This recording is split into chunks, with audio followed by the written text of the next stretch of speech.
ધાનેરા નગરપાલિકાની ચૂંટણી જાહેર થતાં જ રાજકીય ગરમાવા વચ્ચે મતદારો મૌન બની રહેતા રાજકીય ટેન્શન વચ્ચે શિક્ષિત ઉમેદવારો પર મતની મહોર મારવા મતદારો મક્કમ બન્યા.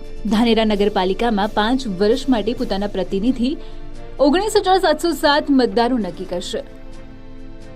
પાલિકાના 7 વોર્ડ માટે 28 ઉમેદવારને જીત અપાવવા માટે હાલ મતદારો તેલ અને તેલની ધાર જોઈ રહ્યા છે.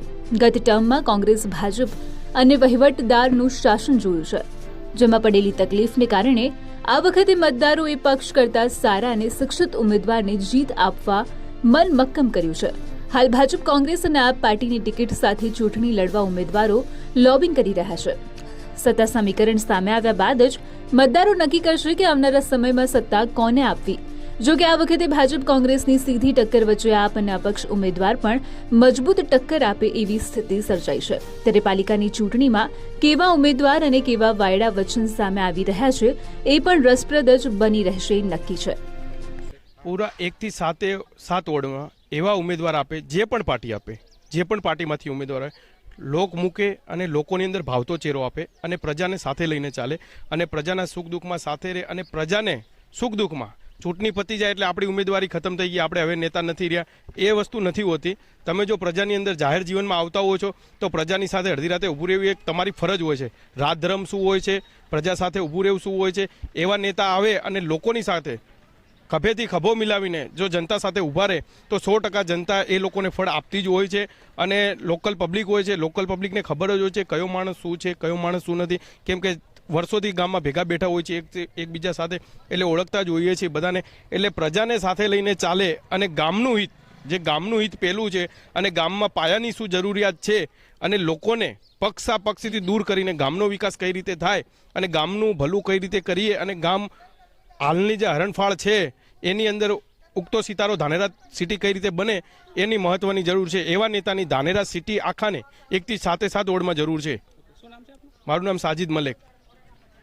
છેલ્લી ટર્મમાં જ્યારે ચૂંટણી થઈ ત્યારે કોંગ્રેસની સરકાર ધાનેરા નગરપાલિકામાં બની હતી. તે બાદ ભાજપનું પણ શાસન આવ્યું થોડા સમય માટે.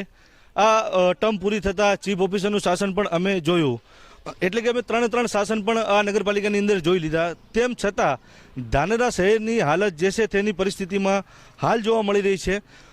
ત્યારે હવે અમે વિનંતી કરીએ તમામ પાર્ટીને, તમામ ઉમેદવારોને કે આ વખતે ભણેલા ગણેલા, શિક્ષિત, અડધી રાતે સમાજને, ધાનેરા શહેરના લોકોને અને એમના મતદારોને, એમના વિસ્તારના લોકોને અડધી રાતે કોમ આવે અને તમામ પ્રાથમિક જરૂરિયાતોની એ પૂરી કરી શકે એવા ઉમેદવારો લડે, જીતે એવી અમારી આશા. નાવેદભાઈ કુરેશી.